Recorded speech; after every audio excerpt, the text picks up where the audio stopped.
Hi guys, welcome back to Cuisine Crossover, episode 5. This is the last episode of the semester. I am Nora. And I am Lauren. And on today's show, we're gonna be showing you our faces via video, as you can see. But we have 3 special guests, and they will be answering some questions about their take on the Cuisine Crossover. What Cuisine Crossover is all about. And are we going to answer them too? I think we are. Yeah, we're going to answer them too, of course. We're the faces, so yeah. So we'll see y'all. Let's get into the video.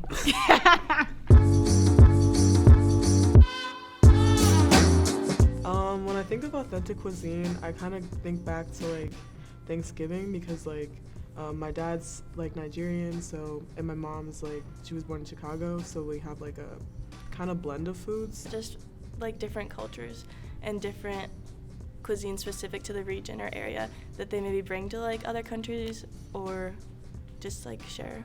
Any type of food being made by a group of people whose like culture that is, I guess like whether that be like African Americans making soul food or African people making African cuisine. It's just whichever food feels like home to you. So like the more traditional like Nigerian food, we have like fried plantain, like jollof rice. We have like just like a lot of different things, but then we also have like a blend of like just mac and cheese and stuff like that. But like authentic food, I think it's just like food that like you put a lot of love into, and it kind of connects back to like your culture and your like roots. I really wanted to try flying mango. That was the like smokehouse. Okay, yeah. Because I looked at the menu and it looked really good, and I feel like I could eat something there. And I like just like a good slab of meat. Just kidding. Smoked meat. Taco La Familia, just because I have started eating more cultural dishes, and that seemed like a one I wouldn't mind like trying out. Tacos, I'll eat tacos occasionally, so I feel like when I get like in the mood for that, I think I wouldn't mind driving over and trying it out. You never tried it? You tried it before, didn't you? You did try it? Didn't you ask me about it? It was closed. It was Monday. Yeah, it was Monday. I'd definitely try like gersha because I've never had like traditional Ethiopian food. I think that could be really good and interesting. So yeah. What makes you want to try something new? Honestly, I don't venture out too often, so it would have to be like the people I'm with. They want to eat something different, and I'll just like kind of go along with it. But typically, I say if it smells good, it probably tastes good. So yeah. That's not always true, you know. I wouldn't say I've tried a lot of food in Des Moines, and the most I like try when I like go out to eat, I guess, is like Mexican food or just like fast food. But I've been really wanting to try panca, which is like right near Drake, and it's Peruvian chicken, and I think that'd be really good. So that interests me. I know there's like a lot of different restaurants near campus that are like that celebrate different like cultures. Like there's like habaneros that's like down the street that's like traditional like Mexican food. Then there's like gersha that's down the street that's like Ethiopian food. So like I do feel like there's like a blend of different cultures and foods. I think we have like kind of a large population of international students on campus, and so they would probably enjoy like eating cuisine from home, because I know my one friend on the track team, he's Tunisian, and he looked up like Tunisian food in Des Moines, and the closest one was New York, so he kind of got sad. But then we went to get like French cuisine because there's a bakery called L'Ami like a few miles from campus, and so they have like a lot of French cuisine in Tunisia, so he like felt at home there. In France, I think I had the best steak I've ever eaten. It's just because their meat there is just like way less processed, and it's just way more like just fresh in general.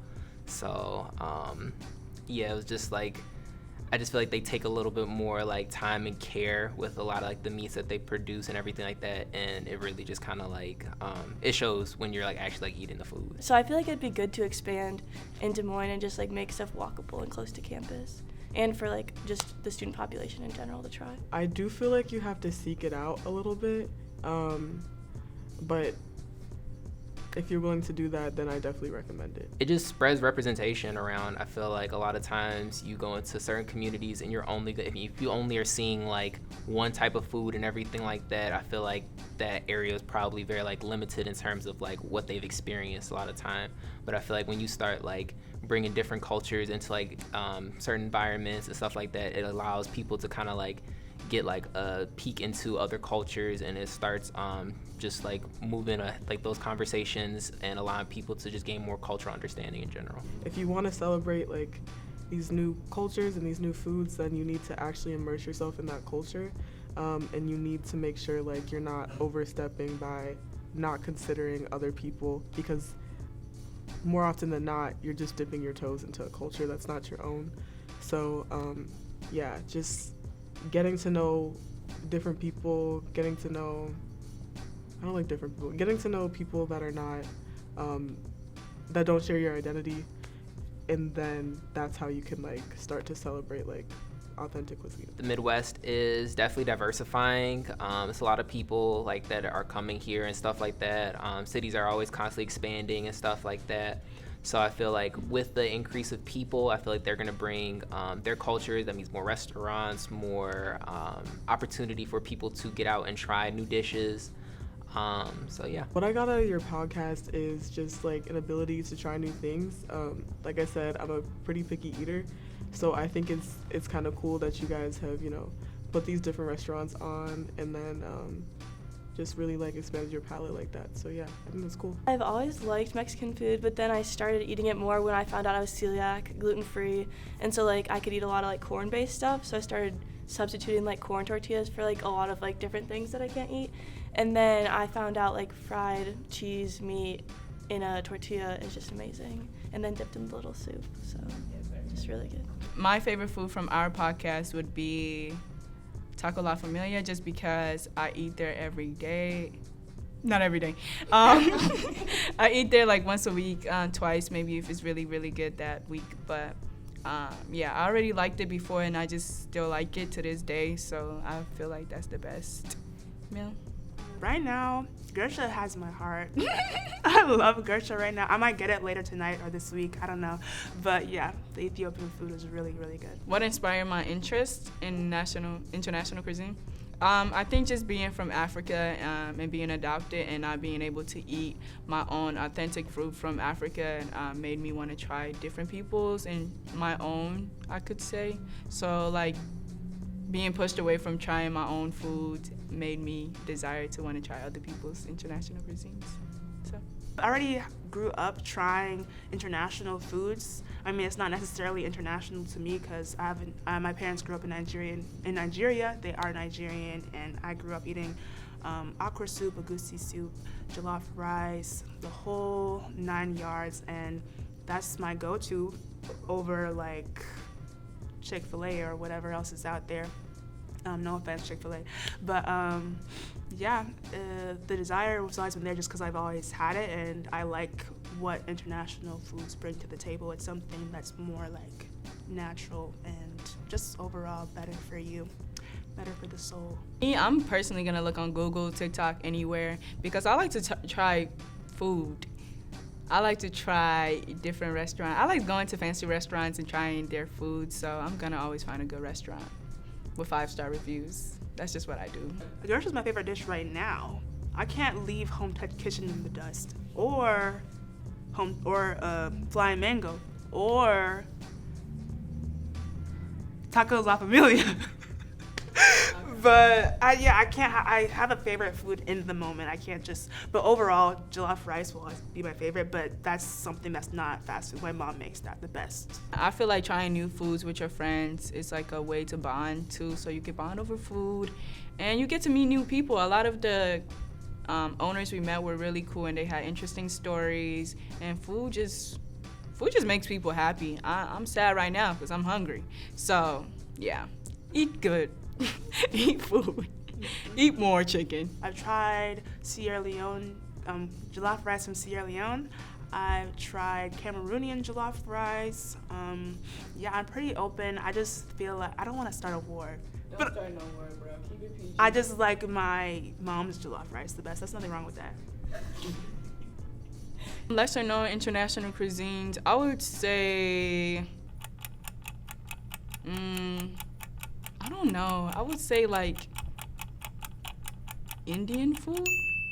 I feel like Indian food and like real authentic Chinese cuisine, because we like the hibachi Americanized version of Chinese cuisine, but there's like real authentic cuisines that we have yet to taste. So Yeah, I think it will keep evolving. People will slowly and gradually and surely be introduced to it. You might like it, you might not. It's really personal preference, but I know that it's going to become very much integrated in these few years to come. I feel like it's gonna expand more. Even through like COVID, we saw a lot of people going out and trying like African food through like them just seeing it on TikTok. So I think just because of social media, a lot of people are more in tune into trying new foods and discovering new places that they can go to instead of like traveling the world to try international cuisine. You can have it in your back door or backyard. I don't know. But yeah, just be out, just try new foods. It leads to different experiences and a better taste palette, you know? You don't want to just be that person that goes to Hawaii and just getting chicken nuggets and french fries. Josh, I'm adding you because why are you just getting chicken tender and french fries everywhere you go? Like, expand it. You're not a 5th grader anymore. You should expand your palate, you know? So, yeah. This has been Cuisine Crossover, and this is unfortunately the last episode. However, that will not stop me and Nora's cuisine adventures. We will always be lovers of international food that we don't know much about, and we are always happy to learn more about those cultures. We want to thank all of the restaurants that participated within our series. A lot of these people opened their doors to us and had us tasting their food with no charge. So thank you guys for being a part of our senior capstone, and thank everyone for joining in and listening to our podcast. We learned a lot filming this, but yeah, we had fun, tasted a lot of good foods, and we'll see you guys next time. I'm Lauren. And I'm Nora. And this is Cuisine Crossover!